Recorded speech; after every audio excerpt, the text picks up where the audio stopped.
يا أيها الذين آمنوا كتب عليكم الصيام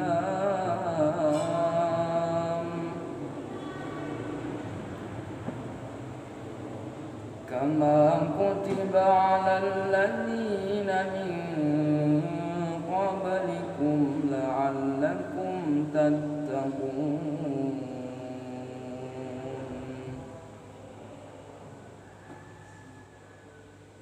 أياما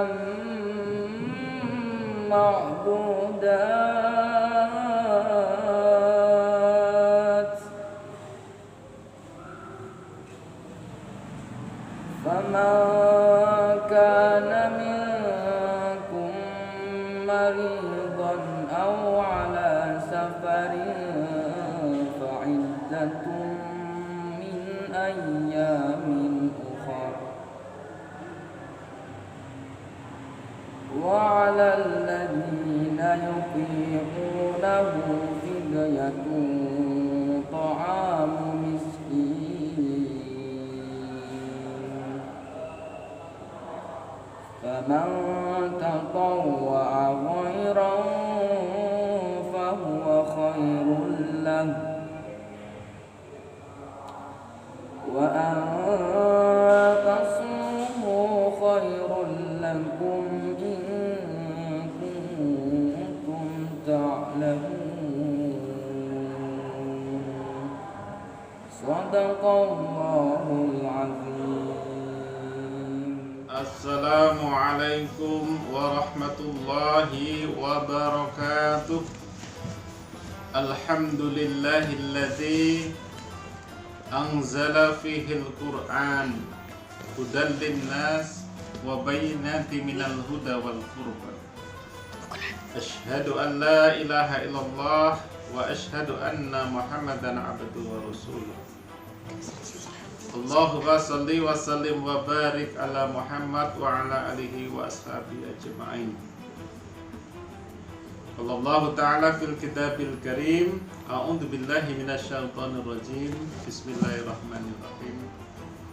Ya ayyuhalladzina amanu kutiba alaikumusiyam kama kutiba alal ladzina min qablikum la'allakum tattaqun. Shadaqallahu adzim. Kaum muslimin yang dimuliakan oleh Allah Subhanahu wa taala. Mari kita panjatkan puji dan syukur kepada Allah Subhanahu wa taala bahwa sampai saat ini kita masih diberikan nikmat panjang umur sehingga kita bisa melaksanakan ibadah puasa, dipertemukan oleh Allah di Ramadan tahun 1442 Hijriah. Mudah-mudahan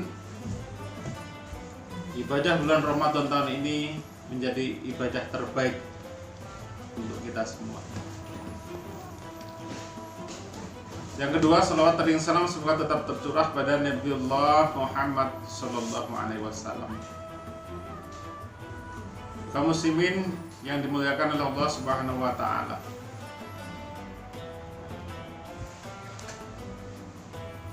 Di dalam masa pandemi ini tidak asing bagi kita,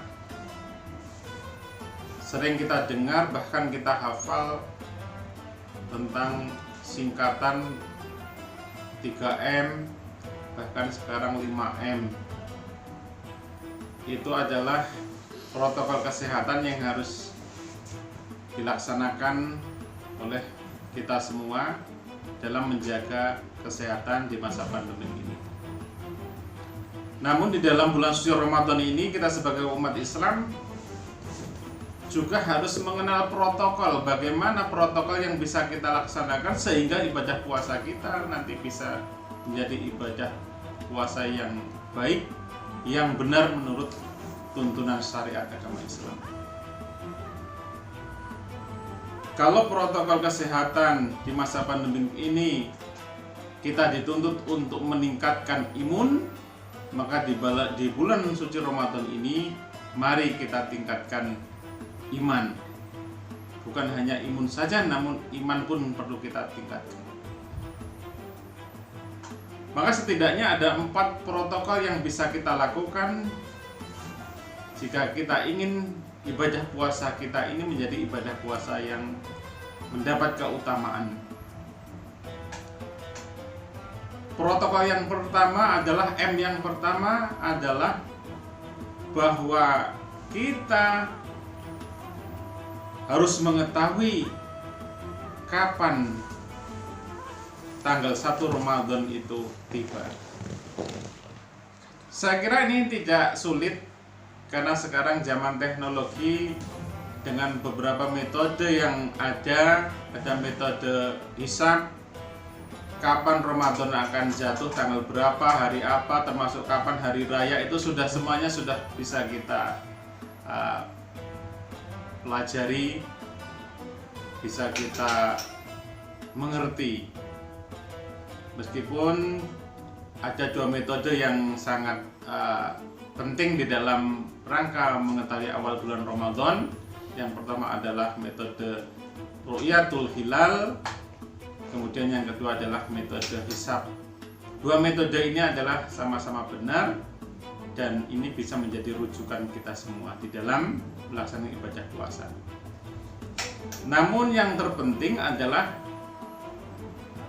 agar ibadah puasa kita ini mendapat keutamaan, maka kita harus yakin bahwa puasa yang akan kita lakukan besok hari itu memang sudah masuk tanggal 1 Ramadan. Ini keyakinan yang harus ada dalam hati kita.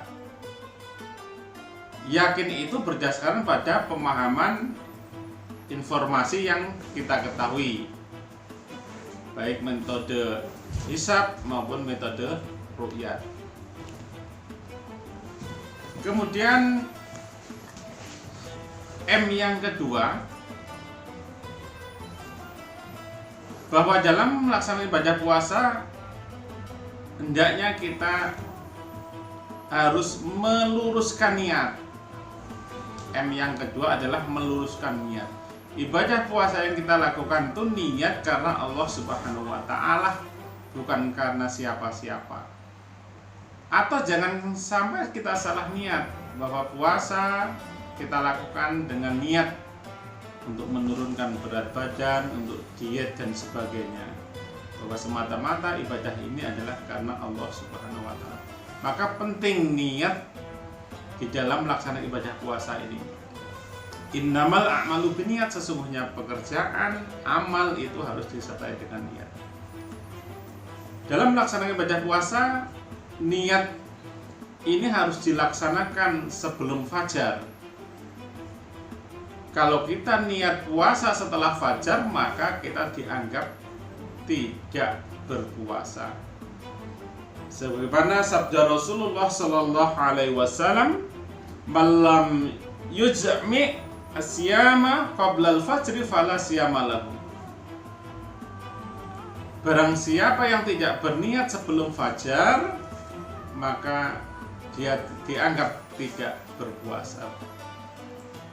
Ini penting, artinya niat ini menjadi awal dalam kita melaksanakan satu ibadah. Karena sedikit ada perbedaan antara niat kita puasa Ramadan dengan niat kita melaksanakan ibadah puasa sunnah. Kalau ibadah puasa sunnah bisa niatnya itu secara dadakan. Nah, misalnya pagi hari kita belum minum, belum sarapan, tiba-tiba pengen puasa, bisa niat mendadak. Tapi kalau Ramadan tidak bisa, harus dilaksanakan sebelum fajar. Ini adalah yang kedua, yaitu meluruskan niat karena Allah Subhanahu wa taala. M yang ketiga adalah makan sahur. Nah, protokol ini harus diikuti. Jika kita akan melaksanakan ibadah puasa, Rasulullah SAW sangat menganjurkan kita untuk makan sahur. Rasulullah SAW bersabda, "Tasahharu fa inna fis sahuri barakah." Makan sahurlah kalian, karena di dalam sahur itu ada barokahnya. Lalu muncul pertanyaan, kapan batas makan sahur? Ketika kita akan melaksanakan ibadah puasa, maka sahur ini batasnya adalah sampai sebelum azan subuh. Bagaimana dengan waktu imsak? Imsak itu adalah batas waktu untuk kehati-hatian kita. Jadi ketika kita mendengar ada imsak, maka itu aba-aba untuk memulai, akan berhenti makan, minum, dan hal-hal yang dapat membatalkan ibadah puasa. Seandainya jika kita kesiangan misalnya, kemudian kita makan sahur belum selesai, masih makan, tiba-tiba mendengar azan, apa yang kita lakukan? Sesuai dengan petunjuk hadis Rasulullah Sallallahu Alaihi Wasallam, bahwa jika seseorang di antara kamu sedang makan sahur, sedang makanan masih ada dalam bejanamu, dalam piringmu, belum habis, tiba-tiba mendengar azan, maka teruskanlah hajatmu. Ini menurut hadis Rasulullah SAW. Artinya boleh kita menghabiskan makanan seperlunya ketika kita mendengar azan, ini boleh. Jamaah rahimatullah, terlebih kita saat ini sesuai dengan edaran pimpinan pusat Muhammadiyah bahwa adanya perubahan waktu subuh, bahwa waktu subuh ini mundur 8 menit. Ini artinya bahwa waktu sahur itu bisa kita laksanakan sesuai jadwal yang normal dari Kementerian Agama, itu ditambah 8 menit.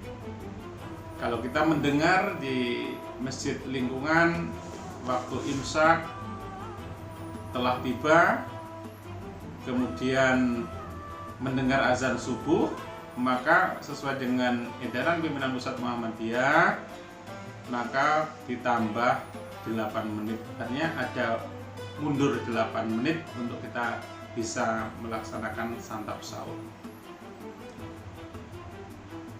Kemudian kaum muslimin rahimatullah, M yang keempat, kita menyegerakan buka. Ini juga amalan utama, protokol yang harus kita laksanakan ketika kita sudah mendengar azan atau waktu maghrib telah tiba, maka kita disunahkan untuk segera untuk berbuka puasa. Bagaimana cara buka? Sesuai dengan yang dicontohkan oleh Rasulullah SAW, bahwa kita akan melaksanakan buka, pertama membaca basmalah dulu. Bismillahirrahmanirrahim, kita ambil air minum, kita minum beberapa teguk, kemudian kita makan kurma 1 atau sampai 3 biji. Habis itu selesai, baru kita berdoa. Doanya bagaimana? Dhahabat dhama'u wabtalatil uruq wasabatal ajru insya Allah. Ini doa yang dituntunkan oleh Rasulullah Sallallahu Alaihi Wasallam. Jadi bukan kebalikannya, kita doa di awal dulu, setelah doa baru makan. Maka buka yang benar adalah kita baca bismillah, kemudian kita minum, membatalkan puasa, atau kita makan kurma, baru kita berdoa. Ini setidaknya ada 4 protokol ini kaum muslimin dan muslimat yang dapat kami sampaikan untuk memudahkan mengingat. Lagi sekarang musim singkatan-singkatan M, maka saya juga ini memberikan protokol 4M dalam rangka kita melaksanakan ibadah puasa agar mudah untuk diingat. Mudah-mudahan bermanfaat. Saya akhiri bila taufiq wal hidayah. Assalamualaikum warahmatullahi wabarakatuh.